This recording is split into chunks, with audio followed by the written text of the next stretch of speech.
Clap de début, bonjour, bienvenue. Ah, j'ai fait le clap qu'une seule fois. Peut-être ça va me poser problème pour le rythme de la vidéo. Est-ce que je parle distinctement?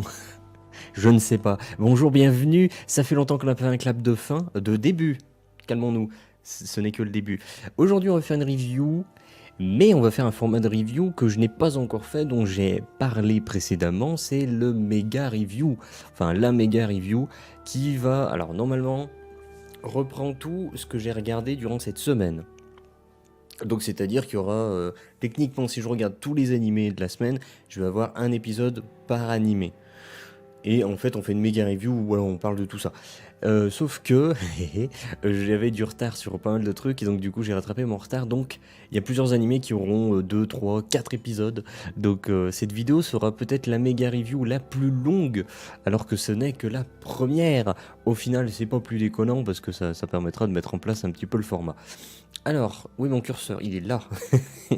Donc comment on va fonctionner? On va procéder un petit peu de la même façon qu'on procède dans les reviews habituelles, c'est-à-dire que j'ai mes petites notes concernant les épisodes, on va lire ces petites notes et on va réagir sur ces petites notes, surtout les expliquer pourquoi j'ai pris ces petites notes. Et ce qui est intéressant, c'est non pas de décrire l'épisode. Ça m'a fait plaisir. J'ai vu un chef otaku poster un truc par rapport à ça, justement. Il disait ah mais en fait les reviews c'est décrire ce qui s'est passé avec des images de l'animé. Ça m'a trop fait rire parce que c'est tellement ça, quand tu cherches des reviews tu tombes que sur des mecs qui vont te décrire l'épisode, mais on s'en bat les couilles de décrire l'épisode, on l'a vu l'épisode. C'est pas ça l'intérêt d'une review, mais enfin bref, ça m'a fait plaisir quand j'ai vu le chef otaku sortir un truc comme ça. Ça fait du bien. Donc voilà, on n'est pas là pour décrire l'épisode, hein. Non. Une review, c'est pas ça. Si une review te décrit l'épisode, c'est que c'est de la merde. Comprends-le, ça peut t'aider. On est là pour voir des sujets qui ont été abordés, voilà, avoir une réflexion dessus. Ce qu'on va faire, c'est qu'on va commencer immédiatement. Elle sera un petit peu pétée cette review, cette méga review, je pense, parce qu'il y a beaucoup d'épisodes. Il y a beaucoup d'épisodes, donc je pense que je serai pas forcément au taquet de ouf. Mais on va essayer d'être au taquet de ouf, surtout qu'il y a des épisodes, genre là on va commencer par l'animé Dr Stone. Donc l'animé Dr Stone, et là je vous parle déjà de l'épisode 16. Donc on va parler de l'épisode 16 à 19. Donc vous voyez qu'il y a des animés comme ça où j'avais du retard et j'ai rattrapé. Après cela dit, il n'y a pas grand chose de relever par épisode, et il y a beaucoup d'épisodes d'animés où il n'y a rien à dire. Donc calmons-nous. Bref, débutons, sinon nous ne débuteront jamais. Voilà. Petit café? Non, on attend un petit peu. On va parler du premier épisode. Première note de l'épisode 16 de Dr Stone. Donc j'ai écrit: mais merde, pourquoi n'ai-je pas pensé aux astronautes? Par contre, ça n'explique en rien la lenteur d'évolution sociétale, bien au contraire, mais chaque chose en son temps. Pourquoi j'ai noté ça? Parce que c'est vrai qu'on a eu un passage avec les astronautes. Alors, pourquoi on parle de ça? Parce que, encore une fois, l'animé vient te surprendre. Et même si maintenant ça paraît obvious, j'y ai pas pensé, mais pas du tout. En même temps, on était dans le flou de qu'est-ce qui a créé cet événement de statifier tout le monde.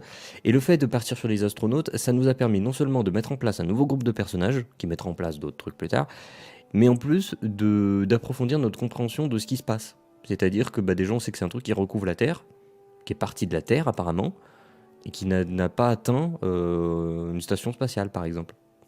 Mais ça a atteint les avions, ça on le sait. Donc déjà, ça approfondit un petit peu plus notre compréhension sur cet événement-là, qui est la base de l'animé. Donc, ce qui est intéressant, c'est que là, justement, ça fait plusieurs choses. Ça te met en place des personnages, ça te met en place une meilleure compréhension du sujet, et, ce que je voulais dire, on verra ça plus tard, ça met en place le village, qui a trouvé donc Senku, je me rappelle jamais des noms, tout simplement. Par contre, je rebondis sur quelque chose. Par contre, ça n'explique en rien la lenteur d'évolution sociétale. Ça, c'est un problème que j'ai. Je dis, mais si ça fait 3000 ans que les mecs ils sont dans des statues, pourquoi est-ce que les mecs en 3000 ans ils sont encore à l'âge de pierre? C'est pas logique. C'est pas logique. Surtout que de base, là c'est encore pire parce qu'on parle des astronautes qui ont fondé ce village. Donc les mecs qui avaient la connaissance. Donc pour moi ça n'a aucun sens. Maintenant j'accepte j'accepte. Et quand tu regardes un divertissement, il faut accepter ce genre de choses. Euh, mais j'avoue que ça me dérange vraiment pour moi, encore une fois pour moi, pour mon spectre de lecture, c'est une incohérence. Maintenant, il faut savoir mettre de côté ces choses qui nous dérangent quand on regarde un divertissement pour pouvoir en profiter. Donc, malgré le fait que je considère ça comme étant une incohérence, je le mets de côté pour profiter de cet animé. Et donc la fin de la note de l'épisode, c'était bien au contraire, mais chaque chose en son temps. Voilà.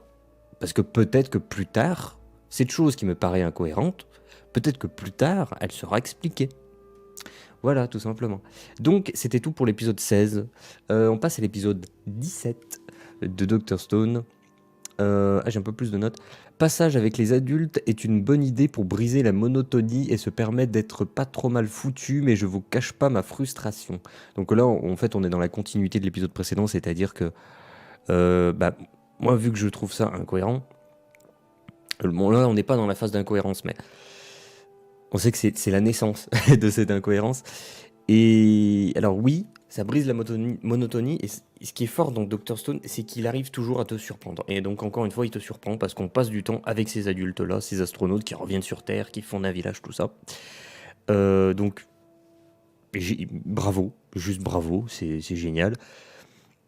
Mais moi, je cache pas ma frustration parce que c'est pas ce que j'ai envie de voir. Moi, j'ai envie de voir Senku faire des inventions, quoi. Donc, c'est vrai que j'étais un petit peu frustré, mais pareil.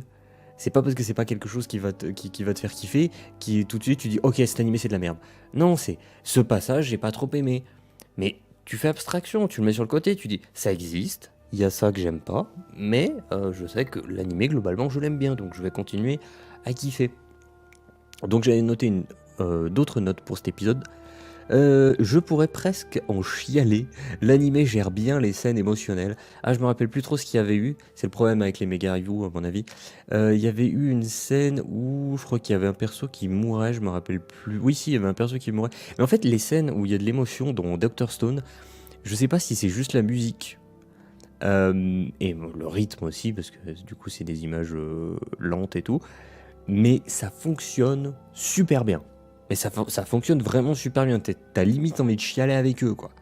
Donc les scènes émotionnelles sont super bien gérées dans Dr. Stone, donc c'est vraiment cool. Dernière note de cet épisode, c'est quand même fort, le village et ses habitants ont maintenant une signification forte et sont reliés au héros. Et je dis ça parce qu'en fait, au final, on nous a raconté l'histoire de ce village qui en fait est un don, entre guillemets, du père, entre guillemets, de Senku. Et ça, c'est tellement intelligent. Parce que généralement, quand tu vas lire un livre, regarder un animé, un film, ce que tu veux, ce qui va être légué, ça va être une arme ou un truc comme ça.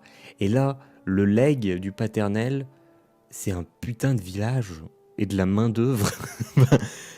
Merde, c'est génial. C'est encore une fois, on est sur quelque chose d'intelligent qui prend la forme habituelle dont on a l'habitude, mais qui n'est pas une arme, n'est pas une chose conventionnelle.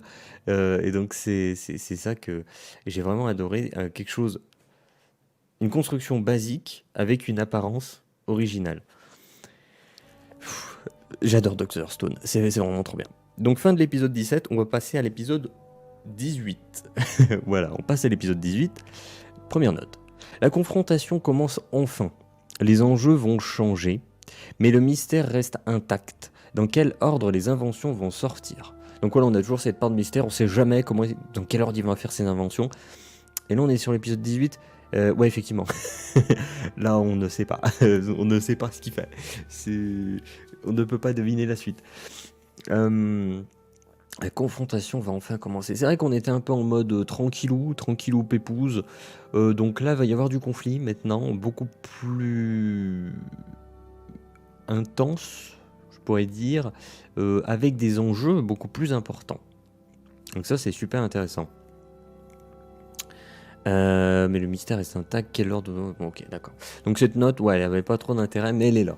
Donc c'est vrai que voilà, il y a un changement en tout cas qui est opéré au niveau. En fait, j'appelle ça des degrés en fait de conflit. T'as le premier degré de conflit il est dans le village où c'est gentillet, tu vois.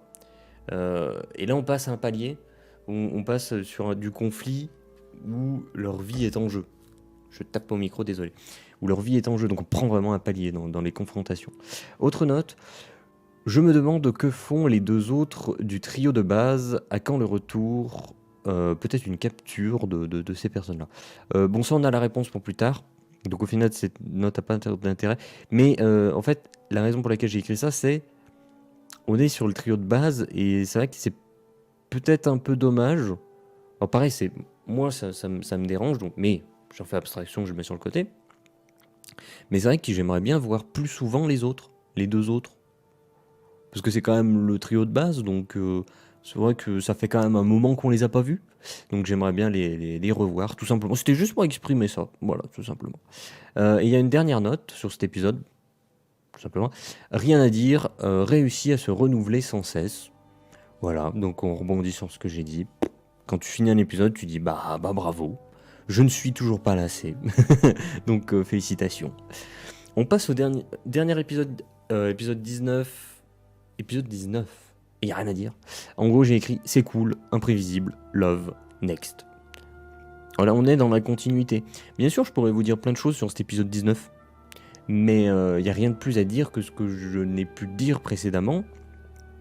Et il n'y a rien d'intéressant. C'est juste bien en fait. Il n'y a rien d'intéressant à relever. C'est juste, vous avez vu l'épisode, vous avez compris ce qui s'est passé, vous avez compris les enjeux, vous avez tout compris.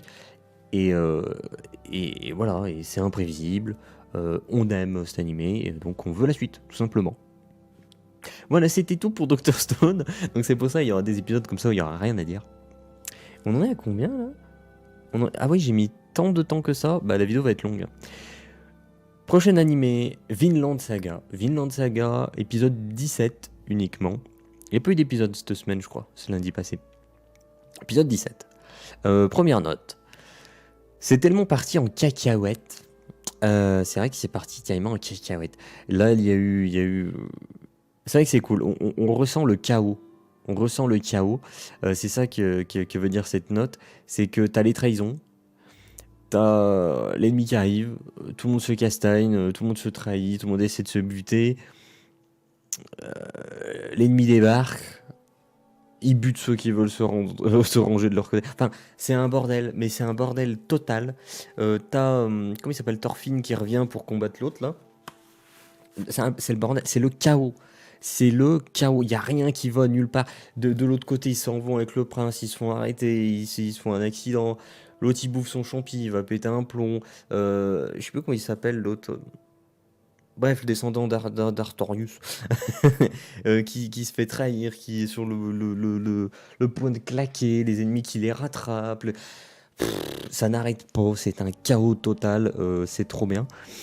Autre note, parce qu'il n'y avait rien à dire, juste le fait que voilà, c'est le chaos, on kiffe. Deuxième note, Thorfinn avec un attachement construit sur le patriarcat tordu et sadique. Toujours un plaisir de retrouver ça dans un perso. Thorfinn a un attachement construit sur le patriarcat tordu et sadique. Oui, la raison pour laquelle il est attaché à Artorius, c'est basé sur le patriarcat tordu et sadique. C'est-à-dire que il prend le prétexte en fait de vengeance, c'est son moteur, ce qui l'aveugle, et en fait il se rend même pas compte qu'en fait il s'est totalement attaché à Artorius, mais en se basant sur du patriarcat tordu et sadique. C'est-à-dire que si t'es un homme, tu te relèves, tu fais face à l'adversité, tu ne pleures point, t'as un problème, tu lui casses la gueule, tu vois, c'est absolument stupide. Et on est sur quelque chose d'assez tordu, assez sadique, donc ce personnage est très intéressant, Thorfinn.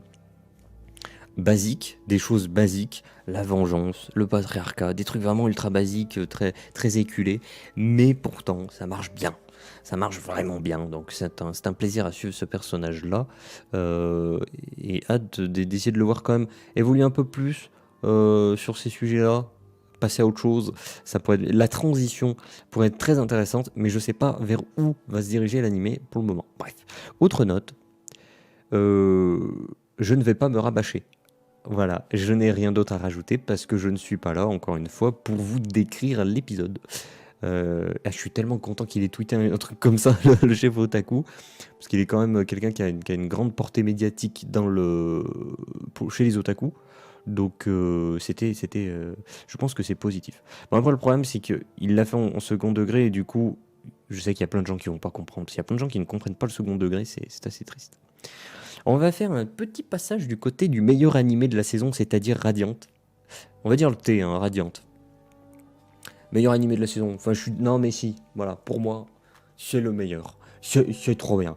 Bref, et là, vous allez rire, vous allez me dire, mais pourquoi il dit que c'est le trop bien? Parce que 6e épisode, note, une seule note, j'ai noté, rien à relever, de ouf bien.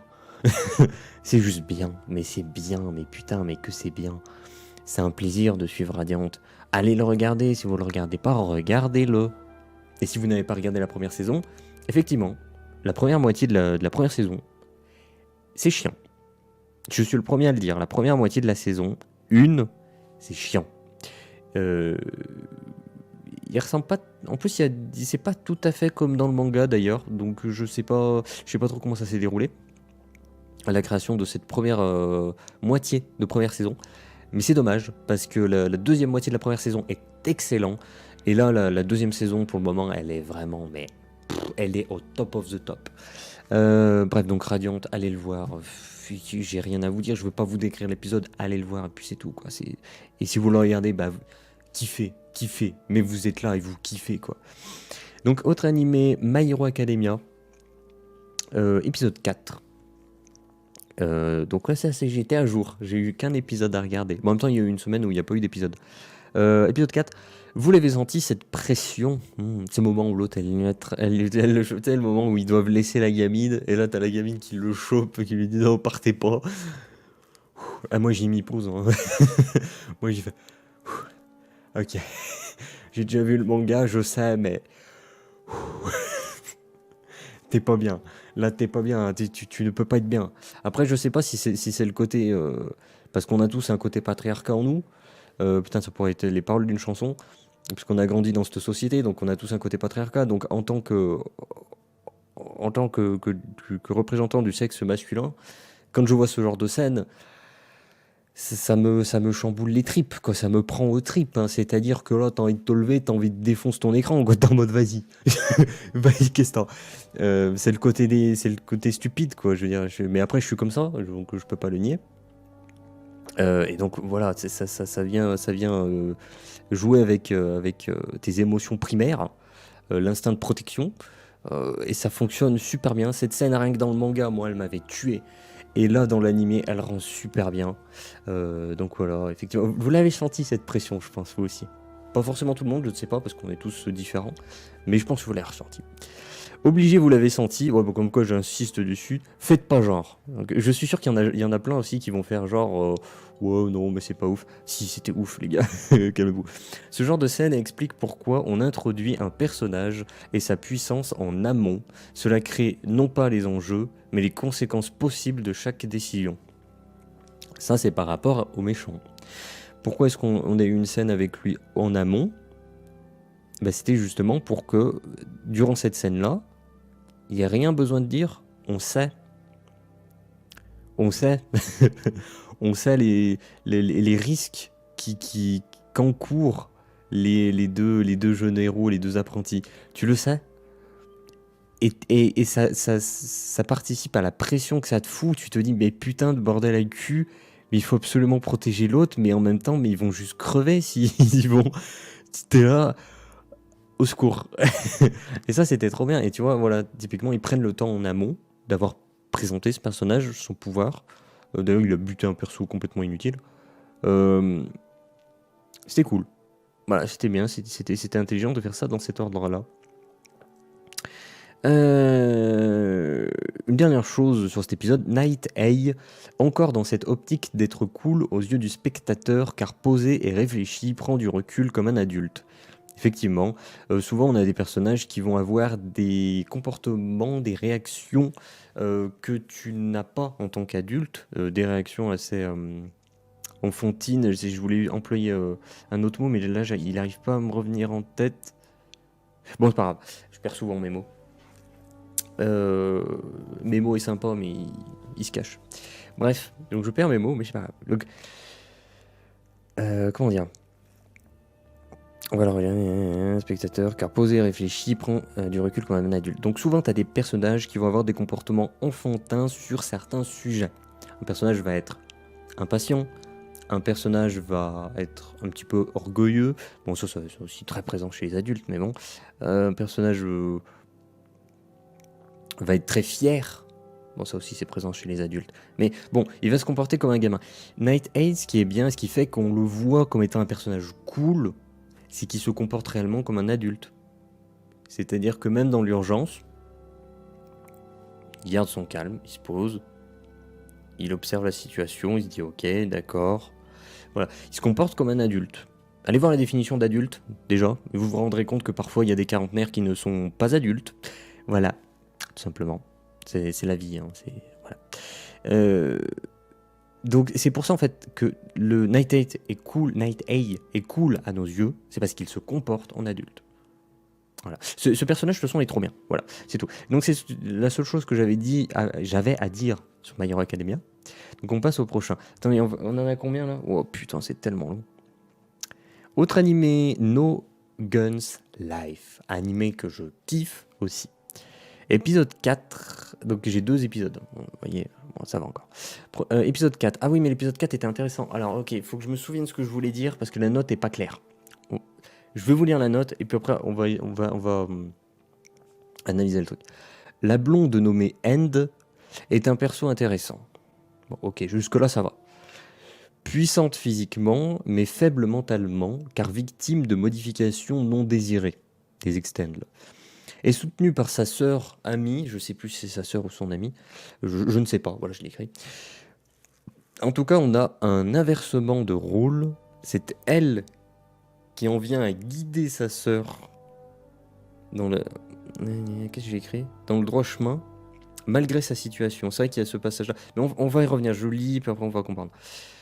S'en prend plein la gueule, perd le contrôle, décède sa sœur, on va dire que c'est sa sœur, de bonne base pour un perso agréable à suivre, qui est d'abord faible mentalement, qui ensuite subit des opérations forcées, elle supporte pas son corps, elle le vit mal, elle est exploitée, et ensuite sa sœur décède.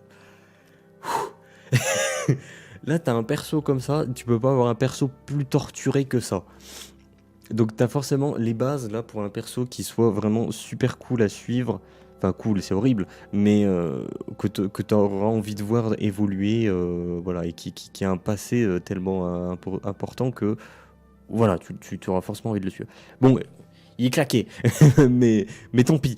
Mais ça aurait été en tout cas super intéressant de suivre ce personnage.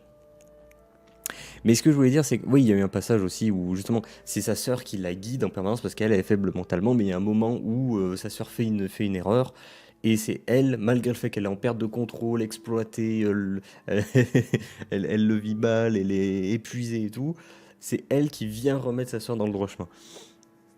Et après ça, c'est sa sœur qui meurt. Enfin, c'est horrible. Mais cette scène, c'est génial. C'est vraiment génial.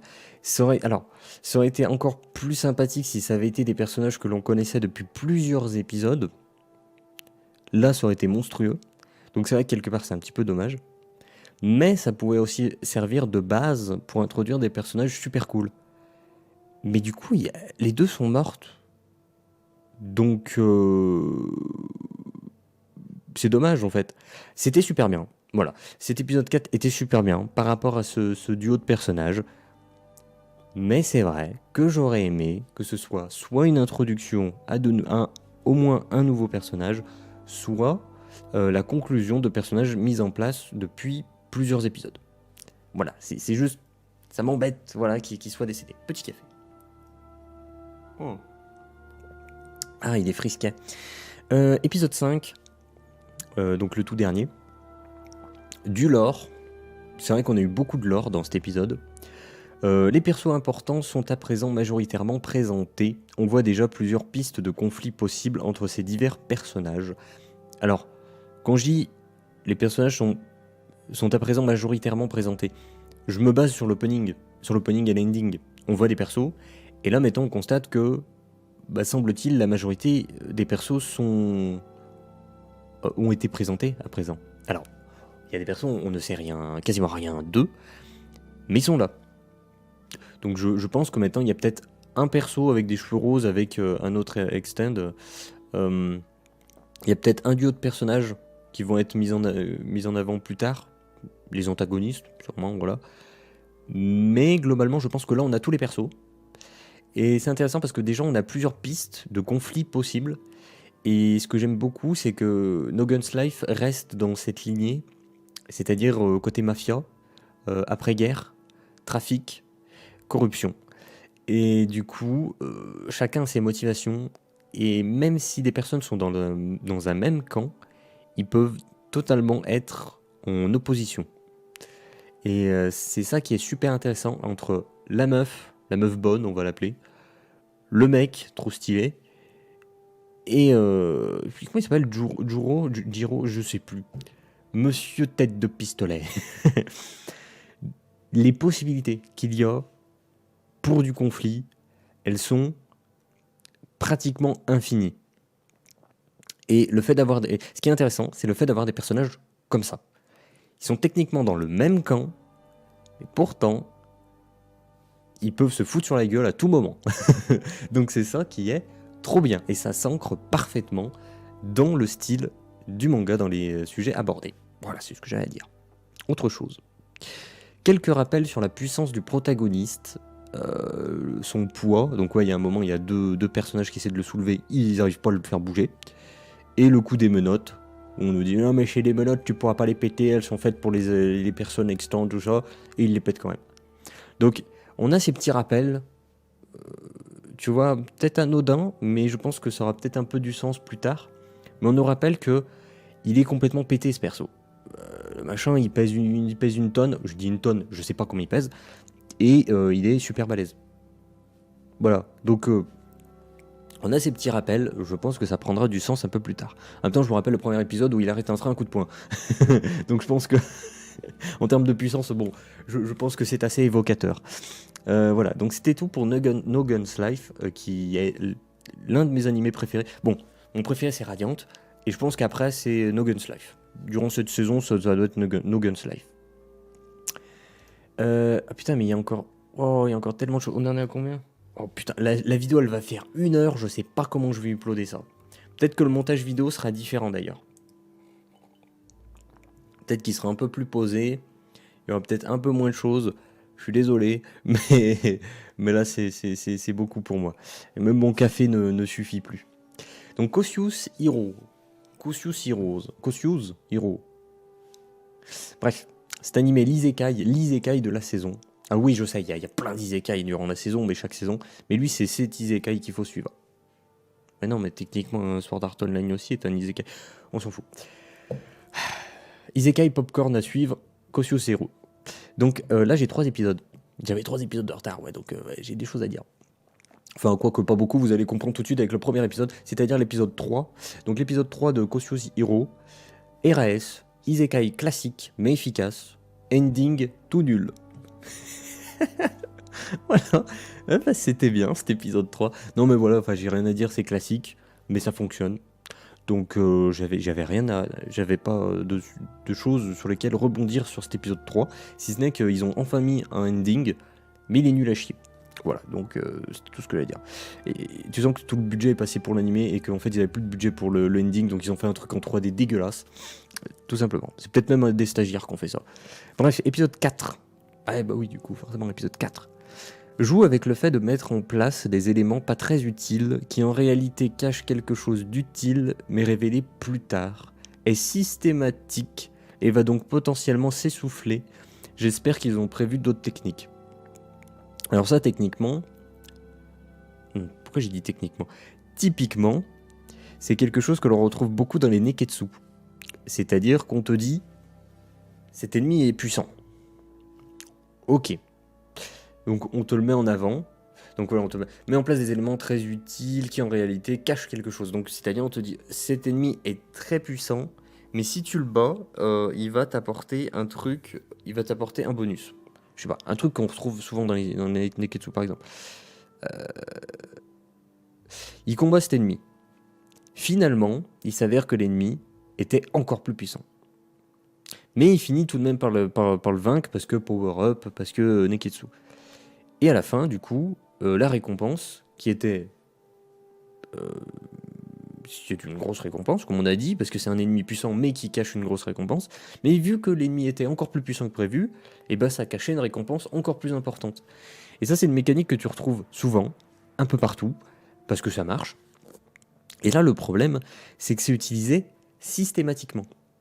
C'est-à-dire qu'il est en mode, je vais m'entraîner, il s'entraîne, ils vont voir les ennemis, ils pètent la gueule aux ennemis, finalement il y a un ennemi encore plus puissant que lui, mais finalement, ouais mais en fait je me suis entraîné plus que ce que je n'ai dit, parce que je suis Kosciuszko Heroes, et du coup en fait je suis encore plus puissant, et donc je lui casse la gueule. Ça marche une fois, ça peut marcher 2 fois, bon ça va, c'est le running gag. 3 fois t'es en mode, bon c'est un peu fort de café, parce que j'aime le café. Mais j'ai peur qu'on revoie cette utilisation à chaque fois. J'ai peur que ce soit ça à chaque fois. Donc c'est ça qui me fait un peu peur. Nous verrons bien. Mais c'est une petite appréhension que j'ai. On verra au fil des épisodes. Cela dit, on est déjà à l'épisode 5. On va passer à l'épisode 5. Là, je vais vous parler d'un truc. Et bon, pour le moment, ça va. On n'est pas encore lassé. Donc peut-être qu'ils vont gérer leur truc. Je ne sais pas. Bref. En tout cas, il faut faire attention à ça. Épisode 5. Petite note. Cherchant la la pluralité des situations et éléments classiques de fantasy pour maintenir le rythme, pour le moment cela fonctionne. C'est vrai. On a une utilisation de tout ce que l'on connaît dans de la fantasy. Donc il cherche vraiment la pluralité. Donc il nous met du dragon, il nous met des portails, il nous met des dieux, il nous met des démons, il nous met de la transformation, il nous met des trucs classiques, il nous met des chevaliers, il nous met des power-up, il nous met de la magie, ils mettent tout ce que l'on connaît dans la fantasy, qui n'est pas présent dans une seule œuvre, tu vois. Donc là, ils cherchent la pluralité, en tout cas, de sujets de type fantasy. Et ça, c'est utile pour maintenir le rythme. C'est écrit, pour le moment, ça fonctionne, mais est-ce que ça va tenir sur la durée ? Même question que pour l'épisode précédent avec les mécaniques de narration, parce que c'est une mécanique de narration. Est-ce que ça va tenir ? On ne sait pas. On verra. Peut-être que oui, je n'en sais rien. Maintenant, c'est des questions que je me pose, c'est des interrogations que j'ai, que je partage. Mais voilà. Et en fait, typiquement, voilà, dans cet animé, j'ai rien à dire, c'est un isekai classique. Vous voyez, je suis pas là pour vous décrire les épisodes. Je vous pointe des choses qui sont intéressantes, qui ont un intérêt. Il faut que j'arrête de taper ce micro, hein. Tout simplement. Donc on passe à un autre animé. Il en reste plus que 3. D'ailleurs, le dernier, il n'y a rien à dire. Mais là, il y a Nanatsu no Taizai. On passe à Nanatsu no Taizai Kamigami no Gikirin. Oui, tout à fait, bien entendu. Et là, vous allez comprendre, on parle de l'épisode 2 à 5. 2 à 5, j'avais du retard. J'avais du retard sur Nanatsu no Taizai. Et en même temps, c'est un peu de la merde. Pardon. Petite note. Je pense qu'on va aller vite sur Nanatsu parce que franchement, c'est chaud quand même. Toujours la même rengaine. Première note de l'épisode 2. Toujours la même rengaine. Ils se font casser la gueule, puis vont s'entraîner pour surpasser leur maître. Oui, le genre, donc Neketsu, veut ça, mais là, c'est grossier. Par contre, que ce soit dans le passé et dans d'autres corps, je dis oui. Alors, oui, effectivement, c'est toujours la même chose. On est sur le shonen Neketsu classique. C'est chiant, c'est éculé, voilà. Maintenant, le côté on est envoyé dans le passé, ça c'est vraiment cool. Et au moment de l'épisode 2, j'étais en mode on peut apprendre plein de choses sur le lore, c'est vraiment super intéressant. Deuxième note, 2 des 10 commandements qui ne sont pas du côté des démons peut amener quelque chose de sympa plus tard. Oui, ça peut amener quelque chose de sympa plus tard parce qu'on revient sur ce concept de c'est un ennemi, mais même s'il est dans le camp des démons, il peut très bien être contre les démons. On est encore dans cette logique de il n'y a pas de camp prédéfini. Il y a des camps, Mais pourtant, même une personne qui est dans un camp, il peut très bien se retourner contre son propre camp. Donc, ce qui est intéressant, c'est de touiller un petit peu tous les conflits possibles, et que quand il y a un conflit qui démarre, tu sais pas d'où ça peut venir. Et c'est ça qui est intéressant. Voilà, tout simplement. Donc c'est tout ce que j'allais dire pour l'épisode 2. Donc on passe à l'épisode 3. Épisode 3, première note. Les archanges sont des gros bâtards. Classique, mais classique. Classique. Obligé que c'était des gros bâtards. Obligé. On s'y attendait tous. Je dis oui, bien que ce soit pas surprenant. Bon, voilà, non mais obligé. Bref. Autre note, parce que de toute façon, les archanges sont des gros bâtards, on s'y attendait. Autre note. Je n'arrive pas à imaginer les démons tels qu'ils sont dans l'animé faire la paix, même si l'on règle tout problème et quiproquo. Cela me semble improbable. Oui, parce qu'il y a un moment où, en fait, ils avaient capturé des milliers de démons et ils les butent devant leur nez. Devant le nez des 10 commandements. Donc, même s'il n'y avait pas eu ça, même s'il n'y avait pas eu de quiproquo, je les vois pas faire la paix, en fait. Peut-être que j'ai tort, parce que j'ai l'impression que l'animé part vraiment là-dessus. C'est-à-dire que à la fin, les démons, les anges, les humains et tout le monde, ils vont être là, ils vont être tous copains, tous gentils. J'ai l'impression que ça part là-dessus, ça m'emmerde. Je préférais un bon gros massacre, mais bon, je sais pas. Ça a l'air de se diriger vers là, ça me saoule un petit peu, mais à l'heure actuelle, en tout cas, je ne les vois pas faire la paix. Et en fait, s'ils font la paix, ça va me sembler très bancal. Je vais être là, ça fait pas très très logique tout ça. Bon, c'est qu'une impression, mais voilà. Ouais, donc cet épisode, il n'y avait pas grand chose à dire en fait. Les archanges, c'est des bâtards, on n'est pas surpris. Ça, on est obligé de le relever, pas le choix. Mais ouais, j'ai un feeling bizarre en fait avec les démons. Moi, je les vois pas faire la paix, mais clairement, l'animé se dirige là-dessus. Donc, pour le moment, je suis emmerdé. Mais on passe à l'épisode 4, parce qu'on est dans la confusion avec cet épisode 3. Épisode 4, voilà. Première note. C'est mal dessiné de ouf, et ce, beaucoup trop de fois, équivaut au début de Dragon Ball Super. C'est vrai qu'on a beaucoup de passages, en tout cas dans l'épisode 4, où t'as des dessins qui sont inacceptables. L'épisode 5, c'est un peu... L'épisode 5 était pas trop mal niveau dessin. Bon, il y a eu des couacs, mais ça, là, l'épisode 4, mais qu'est-ce qui se passe? C'est dégueulasse. C'est absolument immonde.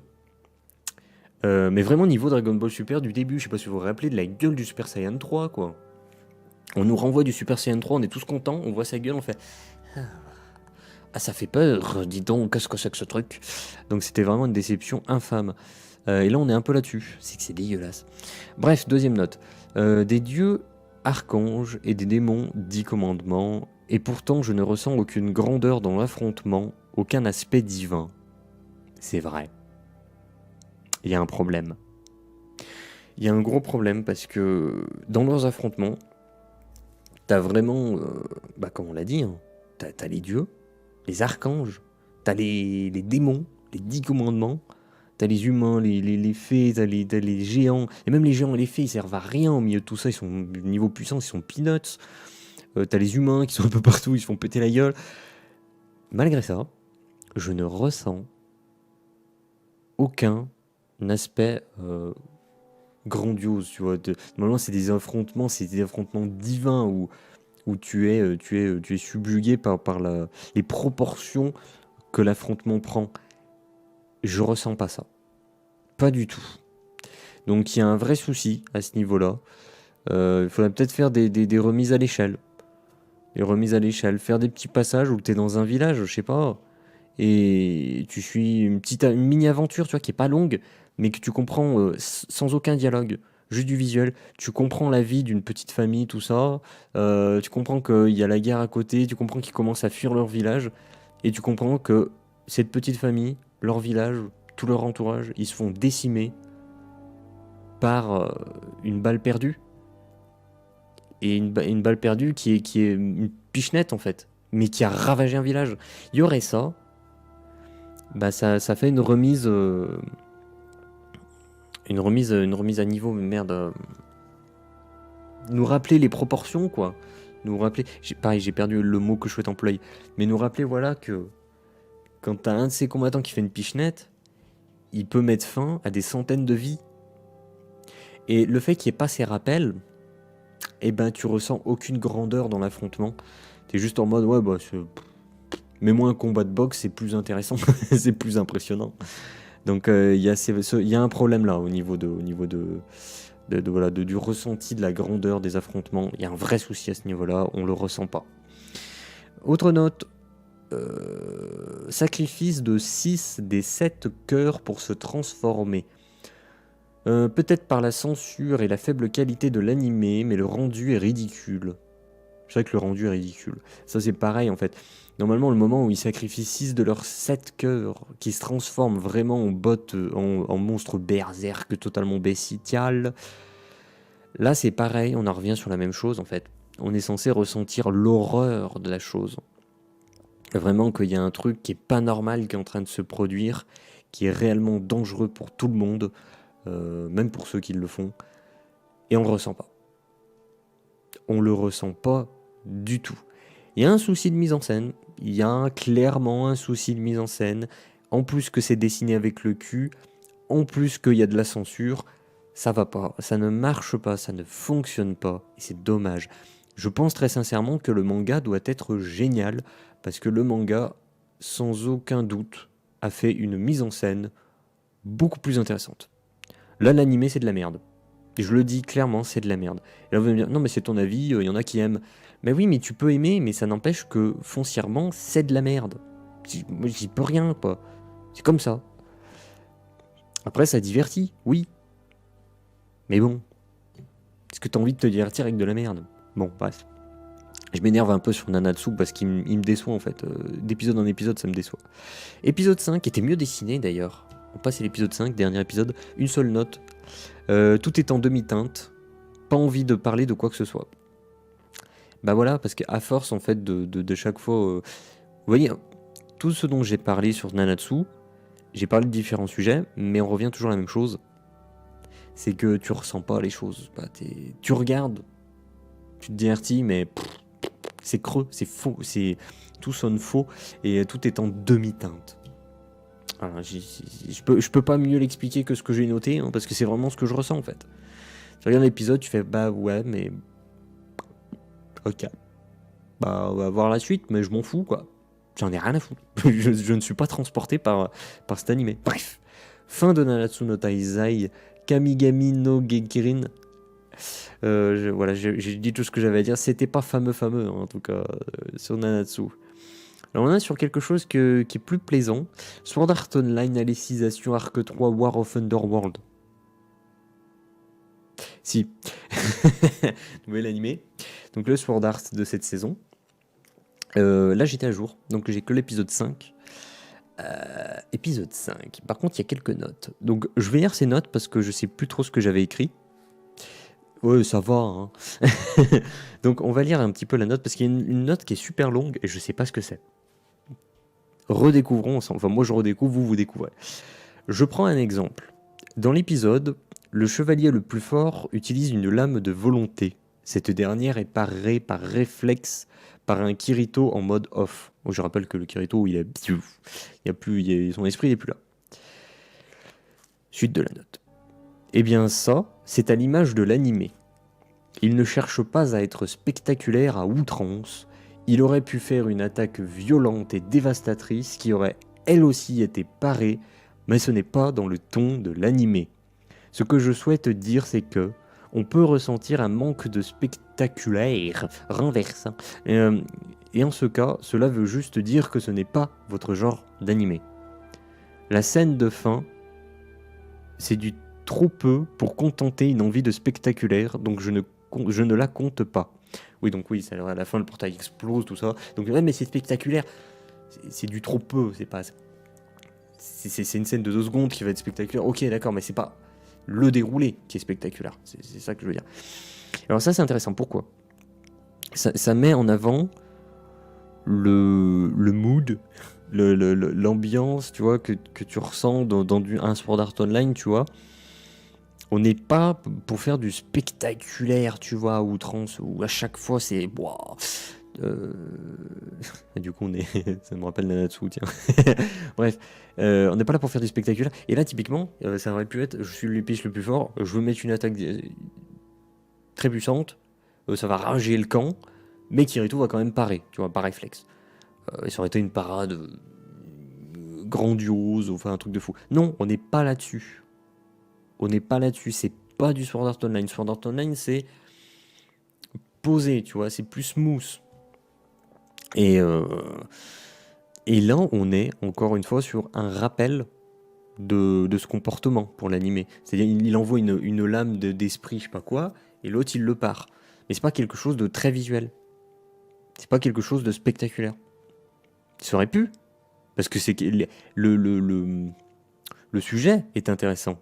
C'est de voir que son corps réagit par réflexe même à un truc puissant. C'est ça qui est intéressant. Mais ça te remet en avant le fait que Sword Art Online, c'est un animé posé. Ok? On n'est pas là pour faire du spectaculaire. Et si tu ressens ce manque, parce que moi plusieurs fois j'ai ressenti ce manque, parce que Sword Art Online, on va pas se mentir, c'est pas le truc qui me fait le plus kiffer, quoi. C'est sympa, c'est propre, mais c'est pas le truc qui me fait le plus kiffer. Si tu ressens un manque de spectaculaire, quand tu regardes, ça m'est déjà arrivé, c'est juste que c'est pas ton genre en fait. C'est pas le genre d'animé qui te fait kiffer. C'est pas le genre qui te fait en tout cas le plus kiffer. C'est pas, ou peut-être que tout simplement c'est pas ce dont tu as envie dans l'immédiat. Parce que moi des fois j'ai envie d'un truc vraiment spectaculaire con. Je vais me regarder des scènes du tournoi de Dragon Ball Super. Tu vas me dire c'est de la merde, mais je m'en fous. Un Goku contre Kefla, un Goku et Freezer contre l'autre tête de bite de l'espace. Bah, c'est du kiff. C'est du kiff, voilà, c'est du combat, du spectaculaire complètement con.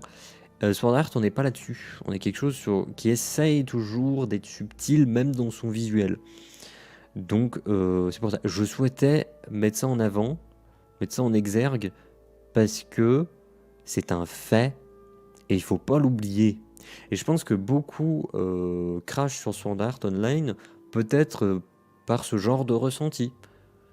Et qui ne se rendent pas compte qu'en fait, c'est juste que si vous recherchez vraiment du spectaculaire, allez voir ailleurs, quoi. mais vous pouvez très bien profiter du Sword Art Online dans des moments où vous n'avez pas envie de spectaculaire, justement. Bref, fin de cette note qui est un petit peu compliquée. Je me suis peut-être pas forcément bien exprimé dessus. C'est le problème avec le méga review, c'est que c'est pas sur l'instant. C'est pas sur l'instant, c'est pas je regarde l'épisode, j'écris cette note, paf, j'enregistre. On n'est pas sur de l'instant T, et ça je l'ai écrit il y a un petit moment, donc c'est pour ça que j'ai pas forcément été suffisamment clair sur ce que je souhaitais dire. J'espère que si. Ouais, tout simplement. Si ce n'est pas le cas, je m'excuse. Autre note sur cet épisode 5 de Sword Art Online, Alicization Arc 3 War of Underworld. Pour l'exemple, effectivement, le côté force de volonté est intéressant, mais je n'ai rien à relever ou expliquer car c'est limpide et basique. Voilà, donc on revient sur ça, je disais que c'était un sujet intéressant. C'est que j'ai pas besoin non plus de vous expliquer pourquoi est-ce qu'ils ont fait ça, tout ça, parce que c'est clair, c'est limpide, t'as pas besoin d'une explication ou qu'on te le relève. Tu comprends tout de suite. Donc voilà, en fait, cette note, c'était juste pour dire que non, je vais pas passer un temps incommensurable à vous expliquer la scène. Il n'y a pas besoin. Ce qu'il y a besoin, c'était justement le rappel que je vous ai fait sur le fait que c'est pas un animé qui cherche le spectaculaire. Tout simplement. Donc fin de note, fin de Sword Art Online. Et j'ai un dernier animé avec un épisode sur lequel j'ai quelque chose à dire. Donc c'est Fate Grand Order, dernier animé, Fate Grand Order. On est à 1 heure ou pas là? Non, ça va. On va faire une vidéo de moins d'1 heure. Fate Grand Order, épisode 6. J'étais à jour. Épisode 6. L'animé se construit une façade, mais il n'y a rien derrière. Donc comme souvent, je n'ai rien à dire sur l'épisode. Voilà. J'ai un vrai souci en fait avec Fate Grand Order.